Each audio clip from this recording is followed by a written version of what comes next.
আমি আজকে বানাবো চিকেন স্যুপ। চিকেন স্যুপ বানানোর জন্য কী কী নিয়ে নিয়েছি দেখে নাও। এবার আমি একটু কড়াই বসিয়ে দিলাম। কড়াইতে আমি বাটার দিয়ে নিলাম। বাটারটা গরম হয়ে গেলে এবার আমি চিকেন কিমাটা দিয়ে দেবো। চিকেন কিমাটা ভালো করে একটু ভেজে ভেজে নেব। ভেজে ভেজে নেওয়ার পরে দেখো আমার ভাজা ভাজা হয়ে গেছে। এরপর আমি এর মধ্যে দিয়ে দেবো রসুন কুচি, দেবো আদা কুচি, দেবো দিয়ে তারপরে নেড়ে চেড়ে ভালো করে এবার দিয়ে দেবো আমি গাজর কুচিগুলো দিয়ে, গাজর কুচি, বিন কুচি, তারপর ক্যাপসিকাম কুচি, এগুলো দিয়ে তারপরে দেবো আমি পেঁয়াজ কুচি করে রেখেছি, পেঁয়াজগুলো দিয়ে দেবো। তারপরে ভালো করে নেড়ে চেড়ে একটু ভাজা ভাজা করে নেব। তারপরে নুন দিয়ে তারপরে আমি একটু নেড়ে চেড়ে এবার আমি দিয়ে দেবো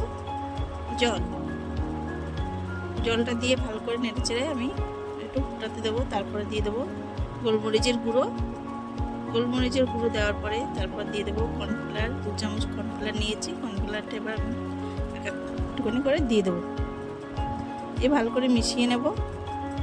মেশানোর পর তারপরে দিয়ে দেবো আমি এর মধ্যে একটা ডিম ফাটিয়ে রেখেছি, সেটা আমি এখন দিয়ে দেবো।